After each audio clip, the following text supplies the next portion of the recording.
एक प्रवक्ता है, वो कह रहे हैं कि जब अतीक अहमद या फिर बड़े बड़े माफियाओं की गाड़ी पलट सकती है तो मनीष कश्यप की गाड़ी पलट जाए तो ये अतिशयोक्ति नहीं होगी। मनीष कश्यप ने किसी योजना का लाभ नहीं ले लिया है। 5 करोड़ के आवंटन में 3 करोड़ अपने जेब में नहीं रख लिया है। सबसे बड़े गद्दार तो वो है जो खुद को उजले पोशाक में दिखाते हैं लेकिन अंदर से हर वक्त हर जनता का हक हिस्सा हड़प कर खाते हैं। देखिए, इस तरह की बातों का एक बवंडर बनाया जाता है। कहीं कोई गाड़ी नहीं पलटती है, कहीं होता कुछ नहीं है। कोर्ट ने ऐसा सुनने में आया है कि 15 दिन का रिमांड बढ़ा दिया है। क्या देखिए, ये दोनों जगह की सरकारें हैं। तमिलनाडु में एमके स्टालिन की सरकार है और बिहार में जो सरकार है वो तो है ही। ये दोनों सरकार मिल करके मनीष कश्यप को इतना तोड़ देना चाहती है कि जब दोबारा ये आए तो माइक कम से कम नहीं पकड़े। भारत सरकार मनीष कश्यप जैसे यूट्यूबर या जो भी ब्लॉग बनाते हैं यूट्यूब फेसबुक पर, उनके पैसों से भारत की अर्थव्यवस्था मजबूत हो गई है। जो भ्रष्टाचारी है और जो आम देश को पूरा लूट रहे हैं, खा रहे हैं दिमाग की तरह, उनके ऊपर मनीष कश्यप का बुलडोजर फिर चलेगा। सबके माँ के ऊपर पीड़ा का समय चल रहा है तो क्या मनीष कश्यप वापस आएंगे तो उनकी माँ माइक लेके फिर निकलने देंगे उनको? देखिए, वो उसकी माँ ने एक इंटरव्यू में साफ तौर पर कह दिया है कि मेरा बेटा निकलेगा और फिर आवाज उठाएगा। और ये लोग जो प्लान बना रहे हैं कि वो निकलेगा तो एकदम खामोश हो जाएगा, डरे, कोई रिपोर्टिंग नहीं करेगा, कहीं न्यूज नहीं बनाएगा सरकारी तंत्र के खिलाफ, तो ये लोग गलतफहमी में जी रहे हैं। क्योंकि शेर का बेटा कभी शेर होता है। और जब नमस्कार, फेसबुक, यूट्यूब और इंस्टाग्राम पर आप खबर 24/7 देख रहे हैं। तमिलनाडु जेल में बंद यूट्यूबर मनीष कश्यप के लिए आज बहुत ही खुशी का दिन है। उनके समर्थकों या उनके विरोधियों के लिए बहुत बड़ा खुशी का दिन है आज, क्योंकि सुप्रीम कोर्ट में जो 21 अप्रैल को सुनवाई होनी थी वो 21 अप्रैल का दिन आज ही है। क्या लगता है, उनके विरोधियों के लिए या फिर सपोर्टरों के लिए किस तरह की खबर आने वाली? विरोधियों के लिए खुशखबरी या फिर सपोर्टरों के लिए खुशखबरी?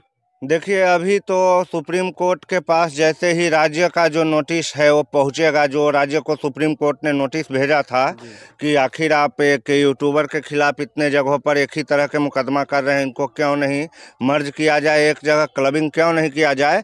तो राज्यों की जो रिपोर्ट होगी वो देखने के बाद उस पर जज साहब का जो भी फैसला होगा वो देखने वाली बात होगी। राज्य का जो रिपोर्ट होगा, जहाँ तक उसके बारे में अंदेशा जताया जाता है कि राज्य जो है वो अपने फेवर में ही रिपोर्टिंग किए होंगे। नोटिस में जो भी जवाब उनको देना था वो अपने फेवर में जवाब दिए होंगे।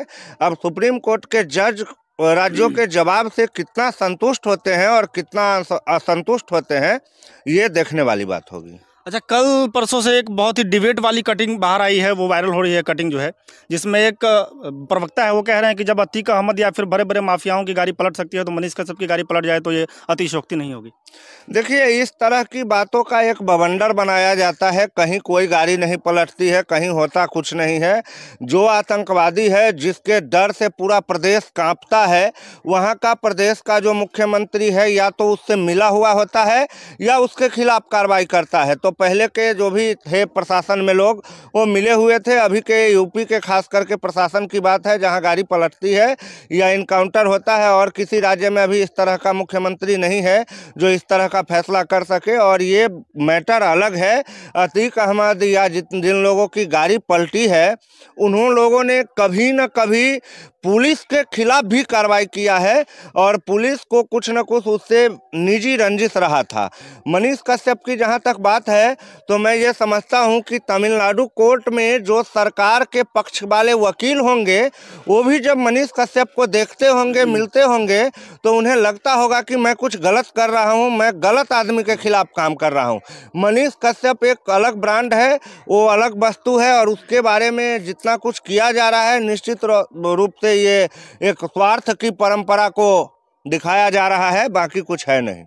अच्छा, भारत और जो विरोधी देश है उनके सीमाओं पे सुरक्षा कर रहे हैं, अपने शरीर को न्यौछावर करने वाले जवान के औलाद या फिर जवान में क्या गद्दारी वाली भावना आती है? देखिए, एक बात तय है कि क्या हुआ है ये पूरा भारत देख रहा है, सभी की आंखें खुली हुई है और तमाम लोग जानते हैं मनीष कश्यप कितना बड़ा देशद्रोही है और कैसे उस पर एनएसए लगाया गया है।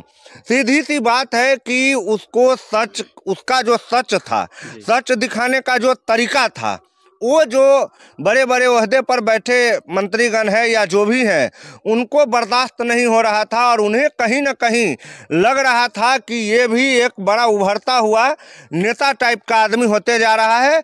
और कोई भी शेर अपने जंगल में दूसरे शेर की एंट्री पसंद नहीं करता है। तो अभी सत्ता है, पावर है, कुछ भी कर सकते हैं, लेकिन मनीष कश्यप बेगुनाह होकर जरूर निकलेंगे, ये बात तय है।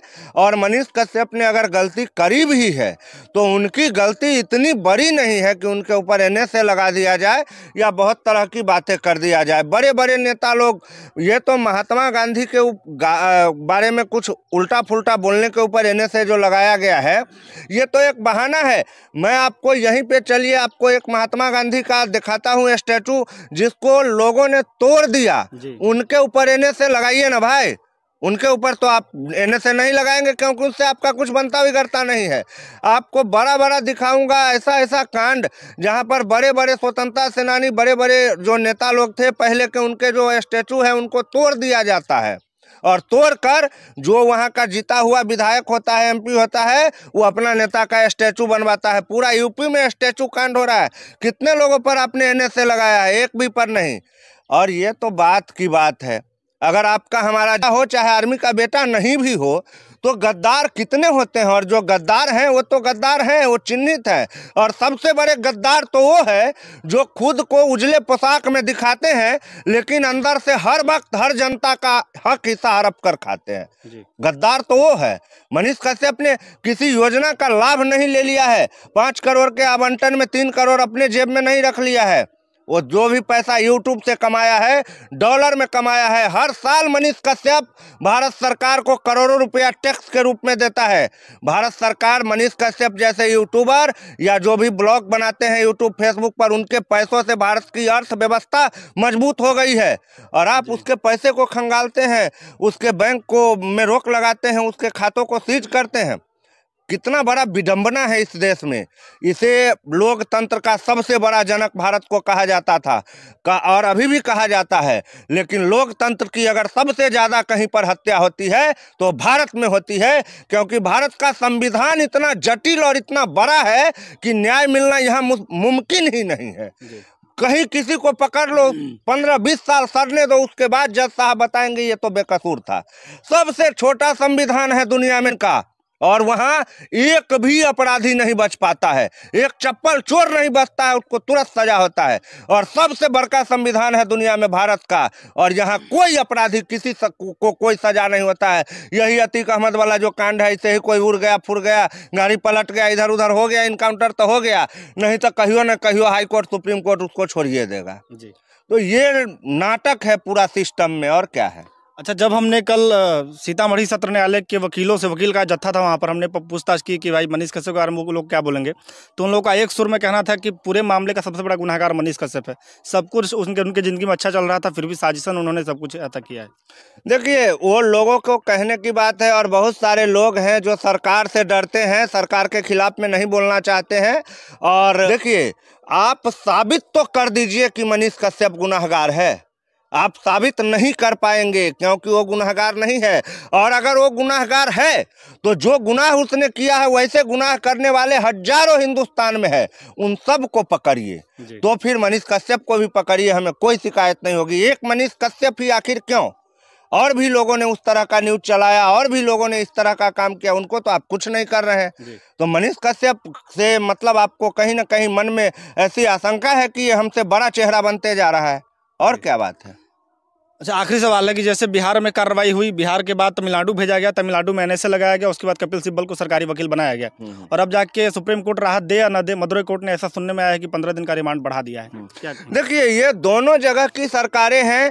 तमिलनाडु में MK स्टालिन की सरकार है, और बिहार में जो सरकार है वो तो है ही।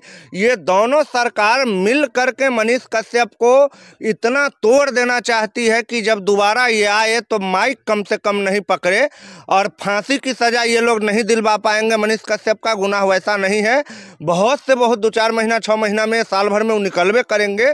और ये लोग जो प्लान बना रहे हैं कि वो निकलेगा तो एकदम खामोश हो जाएगा, डरे, कोई रिपोर्टिंग नहीं करेगा, कहियो न्यूज नहीं बनाएगा सरकारी तंत्र के खिलाफ, तो ये लोग गलतफहमी में जी रहे हैं। क्योंकि शेर का बेटा कभी शेर होता है, और जब वो निकलेगा तो और ज़्यादा ताकतवर रूप से उस सरकार के सिस्टम के विरोध में काम करेगा, और जहाँ जहाँ कमी होगा वहाँ वहाँ उस सबको उखेलेगा। और अब तो ये भी समझ गया कि बोलना कौन सा भाषा है। पहले तो उसको थोड़ा गांव वाले लोग को समझाने के लिए थोड़ा आड़ा टेढ़ा भाषा का यूज वो करता था, लेकिन अब वो भी नहीं करेगा और वो सारा सरकार का खामियां जरूर दिखाएगा, उसको कोई नहीं रोक सकता। आखिरी सवाल है कि जैसे मनीष कश्यप के माँ के ऊपर पीड़ा का समय चल रहा है, तो क्या मनीष कश्यप वापस आएंगे तो उनकी माँ माइक लेके फिर निकलने देंगे उनको? देखिए, वो उसकी माँ ने एक इंटरव्यू में साफ तौर पर कह दिया है कि मेरा बेटा निकलेगा और फिर आवाज़ उठाएगा, क्योंकि वो ऐसे लोगों में से नहीं है, उन परिवार से वो ताल्लुक़ नहीं रखते हैं जो औरत के आंचल के पल्लू में अपना मुंह छुपा के घूमे। वो मिलिट्री का बेटा है, और मिलिट्री का बेटा नहीं भी है छोड़िए, एक बिहारी है, बिहारी का बेटा है, वो भी छोड़िए।